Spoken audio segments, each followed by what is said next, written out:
je vais les remettre à la masse. Tu vas les remettre? Oui. Mais tu es fou? Moi? Oui. Je suis fou parce que Je ne te le fais pas dire. Ah. Parce que toi, tu ne vas pas aller les remettre. Non, je vais attendre. Attendre quoi? Attendre de voir ce que les autres font.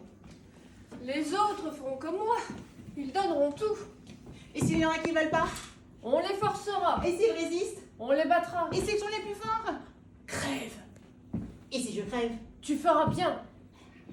Écoute, ça me fait mal au cœur de te voir tout donner. Tu veux que je te dise pourquoi ça va te faire mal au cœur? Parce que si les autres et moi donneront tout, toi aussi tu seras forcé de tout donner. Et c'est ça qui te fait mal au cœur, vieux Gripsou. Je ne suis pas un vieux Gripsou, je suis un citoyen normal. Et qu'est-ce qu'un citoyen normal? Un citoyen qui se défie des lois. Et pourquoi tu te défies des lois? Parce qu'elles ne sont jamais acceptées. Alors, te rappelles-tu de la loi contre les trafiquants pendant la guerre? Est-ce qu'elle était approuvée? Non. Et la loi contre la baisse du sel? Appliquée? Non plus. Et la loi contre le luxe? Non plus. Alors, tu vois, c'est ça la démocratie. Quand une loi est gênante, elle n'est pas appliquée. Oui, mais ça, c'est la démocratie des hommes. Avec les femmes, ce sera différent. Tiens, tu vas au repas ce soir? Ne l'a-t-il pas ordonné? Et moi, j'estime qu'en tant que citoyen bien pensant, on se doit d'aider l'État. Tu vas aider l'État en allant manger à ses frais? Puisqu'il l'exige. Ah, tu veux que je te dise? L'État t'empêchera, enfin, les femmes t'empêcheront d'aller au banquet ce soir. Va porter tes biens. Mets-toi sur la paille.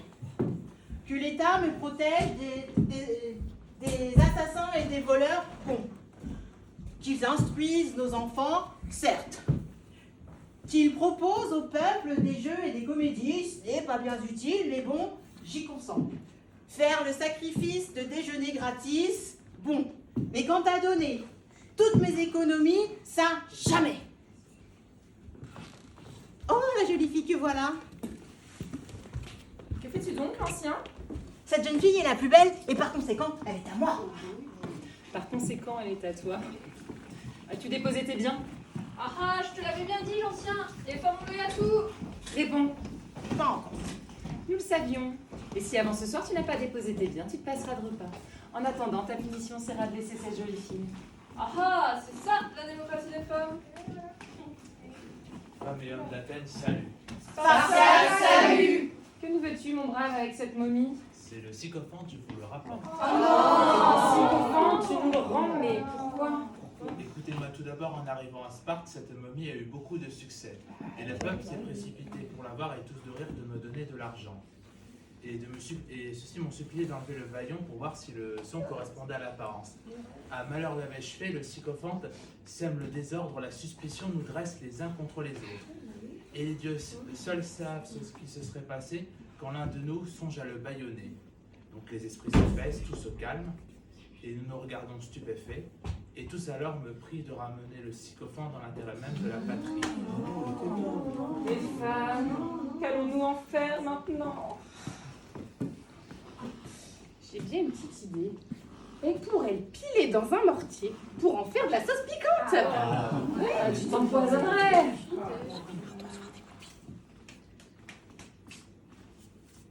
Un épouvantail pour faire peur aux oiseaux. Son odeur ferait mourir les cèpes. Je sais. Un piquet pour le linge. Il a les chines trop souples. Je sais.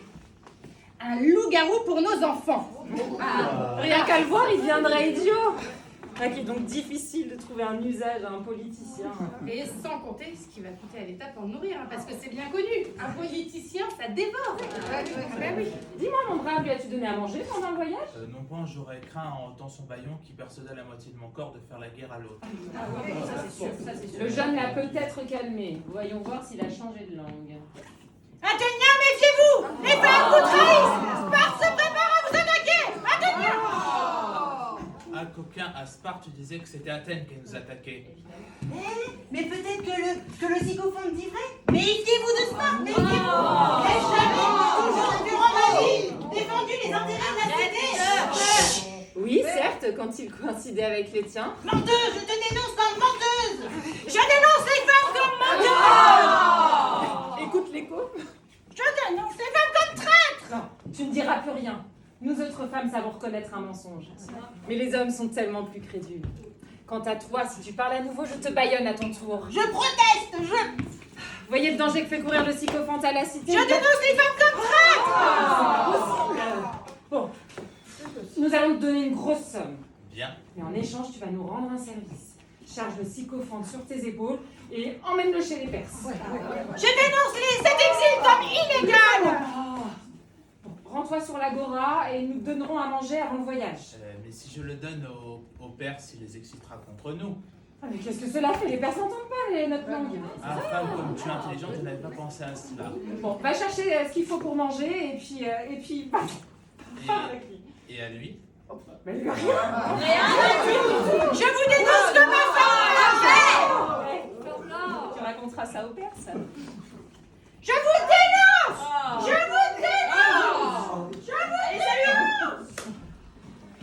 Et maintenant, honnêtes citoyens, vertueuses épouses, vierges belles et bonnes, si vous pensez que c'est aux femmes de gouverner et de faire régner l'ordre sur la cité, il vous appartient dès demain de vous réunir sur la place publique et de vous emparer du pouvoir. En attendant, toutes et tous ici, nous vous convions après le spectacle à souper aux frais de l'État. Ouais.